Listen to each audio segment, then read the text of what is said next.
NBC is reporting that apparently Donald Trump behind the scenes is getting a lot of signs that things will be ugly if he goes forward with some of his nominees for cabinet positions and other positions that have to make it through the Senate confirmation process.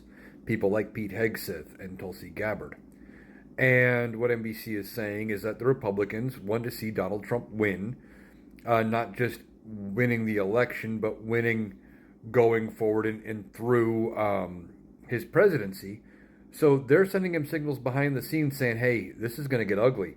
You bring these people up to a Senate confirmation hearing, a very public hearing, and Democrats are going to bring up all of these negative things you're hearing about these people. And it is going to be very hard to get the votes you need for us to approve them. And we may ultimately have to vote against them, and it'll at least appear that we're against you. And some people think he's getting that kind of message that if he brings these people forward, that it'll look like the Senate or is against him, that Republicans are against him, and he'll look bad. And maybe that's what it takes to get through to Donald Trump and get him to pick somebody else. The other thing they're trying to do is say, hey, you know, it's going to be really hard for us to confirm these people. Maybe what you should do is have them step aside like Matt Gaetz did, let them save a little face, and you appoint somebody else that we can confirm, and then you still look like a winner. They're trying to coach him through it because he's not smart enough to understand that these people are just that bad.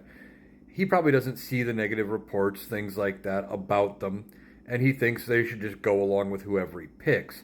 But Republicans behind the scenes are already telling Donald Trump that some of these people will not get through. Pete Hegseth, Tulsi Gabbard, probably RFK Jr., a few of the other ones that he has picked that are just horrible, horrible picks for the positions they're in. So hopefully they can work through it and they can get him to pick other people. Or they're saying, hey, we're going to have to vote against them, and they can't confirm these people.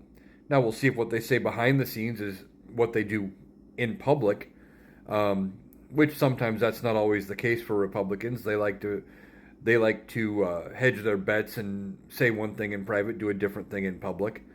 But I've been saying Republicans know they have to get reelected. They know the optics that the Republican Party has to stand after Donald Trump. They need to get reelected after Donald Trump because he can't run again in 2028. He's got no more skin in the game. He's got nothing else that he can run for. So now they have to push back, and it sounds like they're doing it very gently for now, hoping he gets the message ahead. And if he doesn't, and he still brings these nominees forward, it sounds like they're saying there's no guarantee they get through the Senate.